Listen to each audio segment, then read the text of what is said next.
ரிஷப ராசிக்கு உண்டான செப்டம்பர் மாத பலன்களை பத்தி பார்க்கலாம்.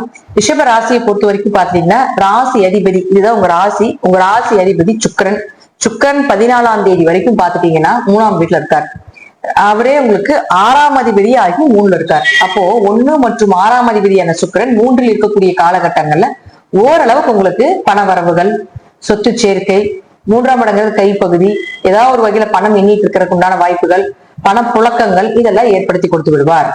3ஆம் இடம் அப்படிங்கிறது விஜய வீரியஸ்தானம், கலைகளை சொல்லக்கூடிய ஒரு இடம். அப்ப கலைகள்ல ஆர்வமா இருக்கிறது, அதுல ஏதாவது ஒரு பிரைஸ் அவார்டுகள் வாங்குவது, அதுல ஏதாவது புதுசா உங்க குழந்தைகள் ஏதாவது அதுல சேர்ற விருப்பமாக இருந்தால் அதெல்லாம் இந்த காலகட்டங்கள் பண்ணும்போது சிறப்பாக இருக்கும். 14ஆம் தேதிக்கு மேல பாத்தீங்கன்னா சுக்கிரன் அப்படின்னு சொல்லக்கூடியவர் உங்களுடைய ராசிக்கு 4ஆம் வீட்டுக்கு வருகிறார். கேதுவோட அங்க போற போகிறார். கேதுங்கிறது மிகப்பெரிய பிரம்மாண்டமான கிரகம். இருக்கிறதுலே ரொம்ப ரொம்ப ரொம்ப ரொம்ப பெரிய கிரகம் எதுனா கேதுதான். கேதுவுக்கு பரிகாரமே இல்லை அப்படிங்கறத மூல நூல்களில் எழுதப்பட்ட ஒரு விஷயம். இதுதான் கேது திசை, கேது புத்தி, கேதுவோட சேர்ந்த கிரகங்கள் அப்படின்னாலோ அது அதனுடைய வேலைகளை செய்து கொண்டேதான் இருக்குது. வழிபாடுகள் மூலமாக கொஞ்சம் மன திருப்திகளை ஏற்படுத்திக் கொள்ளலாமே தவிர, கேது என்பவர் முழுக்க முழுக்க கர்மாவை ராகு கேதுக்கள் கழிக்கக்கூடியவர்கள். செஞ்சுதான் ஆகணும், கழிச்சுதான் ஆகணும், வேற வழி இல்லை அப்படிங்கறத கேதுனுடைய ஒரு அமைப்பு. பட்ட கஷ்டத்துக்கு நீங்க தீர்வுகள் கொடுத்துதான் ஆகணும் அப்படிங்கறதுதான் இந்த பிளானட் நம்ம சொல்லக்கூடிய விஷயம், நமக்கு உணர்த்தக்கூடிய ஒரு விஷயம். அப்போ சுக்கிரன் போய் கேதுவோட சேருது. உங்க ஜாதகத்துல சுக்கிரன் கேது சேர்க்கை இருக்கா? கண்டிப்பா அது பெண் சாப ஜாதகம். ஒரு ஜாதகத்துல சுக்கிரன் கேது சேருது அப்படின்னாலே இயற்கையாகவே அந்த குடும்பத்துல பெண் சாபம் நிறைய இருக்கும். அந்த குடும்பத்தில் இருக்கக்கூடிய பெண்கள் நல்லா இருக்க மாட்டாங்க. அந்த குடும்பத்தில் வாழக்கூடிய பெண்களும் சிறு வயது குழந்தைகளும் யாருக்குமே ஒரு நல்ல நிலைகள் இல்லை அப்படிங்கிறது அமைப்பு. இந்த சுக்கிரன் கேது உங்க ஜாதகத்துல இருக்கு அப்படின்னா கொஞ்சம் கவனமா இருந்துக்கும். ரிஷப ராசி இயற்கையாகவே ஒரு பெண் சாபத்தை பெற்ற ராசியே முழுக்க முழுக்க. அதுல முக்கியமா குறிப்பிட்ட ரோகிணி இருந்ததுன்னா 100க்கு 200% பெண் சாபம் பெற்ற நட்சத்திரமே மோட்ச நட்சத்திரம். அப்போ ராசி அதிபதியே உங்களுக்கு சுக்கிரன் இல்லையா? இயற்கையாகவே இந்த ராசிக்கு ஒரு பெண் சாபம் உண்டு. அப்ப அந்த ராசி அதிபதி இயற்கையா கேதுன்னு சொல்லக்கூடிய சர்ப்பத்தை சேரும் பொழுது கவனமா இருந்துக்கோங்க. பெண்கள்னால பிரச்சனைகள், பெண்கள்னால ஏதாவது அவமானங்கள் வர்றது, ஆண்களாக இருந்தால் பெண்கள் மூலமாகவும் பெண்களாக இருந்தால் ஆண்கள் மூலமாகவும் ஒரு பிரச்சனை வரும். அது உங்க ஜாதகத்தில் சுக்கிரன் கேது இருந்தா இன்னும் கொஞ்சம் கவனமாக இருந்து செயல்படுத்திக் கொள்வது என்பது ஒரு சிறப்பான விஷயமாக இருக்கும். அடுத்தது பாருங்க, உங்களுக்கு அவரே உங்களுக்கு 6 குடையவராகி கேதுவோடு சேரும் பொழுது பெண்களால பண இழப்புகள், ஆண்கள்னால ஒரு பண இழப்புகள், கடன் பிரச்சனை. அப்ப 6ங்கிறது வேலை வாய்ப்பு. அப்ப வேலை செய்யக்கூடிய இடத்துல இருக்கக்கூடியவர்கள் மூலமாக கூட உங்களுக்கு ஏதாவது ஒரு வம்பு வழக்குகளோ ஒரு கெட்ட பெயரோ, நல்லா பழகிட்டு இருந்தாங்க இப்ப திடீர்னு ஏமாத்திட்டாங்க விட்டுட்டு போயிட்டாங்க அப்படின்னு சொல்லக்கூடிய அமைப்பு எல்லாமே ஏற்படுத்தி கொடுத்து விடுவார். அடுத்தது புதன். புதன் யாரு? 2 மற்றும் 5ஆம் அதிபதியாகி அவரும் பாத்தீங்கன்னா 15ஆம் தேதி வரைக்கும் இந்த கேதுவோட தான் நிற்கிறார். அப்போ 2 குடையவர் கேதுவோடு நிற்கும் போது என்ன பண்ணுவாரு? கண்டிப்பாக ஏதாவது ஒரு பணத்தை இழக்க வச்சிருப்பார். அதாவது 15ஆம் தேதி வரைக்கும் ஒரு பண இழப்புகளோ அல்லது பணம் சார்ந்த குடும்பம் சார்ந்த ஒரு பெரிய மன உளைச்சலோ, கணவன் மனைவி சின்ன சின்ன கருத்து வேறுபாடுகளோ. 5ஆம் இடங்கிறது குலதெய்வம். ஒரு குலதெய்வ கோயிலுக்கு போக முடியலைங்க, ஒரு சக்தியே இல்லாத மாதிரி இருக்குது, எனக்கு போகிறதுக்கு தடுக்குது, குடும்ப ஒற்றுமையும் கம்மியா இருக்கு, அதிர்ஷ்டமே இல்லாத மாதிரி இருக்குது. இதெல்லாம் இந்த ரிஷபம் இப்ப புலம்பும். என்னதான் ரிஷபத்துக்கு நல்லா இருக்கு அப்படின்னாலும் இப்ப நேரங்காலங்கள் இந்த கேதுவோடு இருக்கும் பொழுது செயல்படுத்த முடியாத ஒரு சூழ்நிலைகள் தான் ரிஷபத்துக்கு இப்ப போயிட்டு இருக்கு. அப்ப 5 குடையவர் அப்படின்னு சொல்லக்கூடிய புதன் பாத்துட்டீங்கன்னா 15ஆம் தேதிக்கு மேல 6ஆம் வீட்டுக்கு தன்னுடைய சொந்த வீடாக இருக்கக்கூடிய வீட்டுக்கு 5ஆம் வீட்டுக்கு வரப்போகிறார். அங்க ஆட்சியும் உச்சமும் பெறப்போகிறார். ஒரே ஒரு கிரகம் மட்டும்தான் தன்னுடைய ஒரே ஒரு வீட்டுல ஆட்சி உச்சம் பெறுது. மத்த எல்லா கிரகங்களும் ஒவ்வொரு வீட்டுல ஆட்சி உச்சம் பெறும். புதனுக்கு மட்டும்தான் இந்த அதிகாரத்தை கடவுள் கொடுத்திருக்காரு. இந்த வீட்டுல ஆட்சி உச்சம் ரெண்டுமே பெறுகிறார். அப்ப ரொம்ப பவர்ஃபுல்லாக இருக்கக்கூடிய இடம் இது. இது யாரு உங்களுக்கு? புதன். பணத்தை கொடுக்கக்கூடியவர். ஒருத்தருக்கு தனம் வேணும்னா புதனை நீங்க ரிஷபராசி தனம் வேணுமா புதன் பகவானத்தை வழிபாடு பண்ணணும். அப்ப புதன் இங்க பலமா உட்காரும் பொழுது கண்டிப்பாக உங்களுக்கு புதன் சார்ந்த விஷயங்களாக இருக்கக்கூடிய பணவரவு, பொருளாதார வளர்ச்சி, பேசியே ஜெயிக்கிறது, பேச்சால ஜெயிக்கக்கூடியவர்கள், பேச்சை தொழிலாக வைத்திருக்கக்கூடியவருக்கு ஒரு நல்ல பெயர் அவார்டு கிடைப்பது, குலதெய்வ வழிபாடு சிறப்பா செஞ்சுட்டு வர்றது, இது போல சில விஷயங்களை கண்டிப்பாக இவர் கொடுத்தே தீர்வார் அப்படிங்கறதுல மாற்று கருத்துக்கள் கிடையாது. அப்ப பண சார்ந்த விஷயம் எல்லாம் இருந்ததுன்னா கொஞ்சம் பொறுமையா இருந்து 15ஆம் தேதி வரைக்கும் பண சார்ந்த விஷயமாக இருந்தா 15ஆம் தேதிக்கு மேல இந்த புதன் அப்படின்னு கீழே வரும்பொழுது கண்டிப்பாக பணம் எல்லாம் லாக் ஆன பணம் எல்லாம் ரிலீஃப் ஆகும். வர வேண்டிய பணம் எல்லாம் வரும். நீங்க யாருக்காவது பணம் கொடுக்கறதுக்கு உண்டான விஷயங்கள் இருந்தா அதை கொடுக்கறதுக்கு உண்டான ஒரு அமைப்பு இதெல்லாம் ஏற்படுத்தி கொடுப்பார்.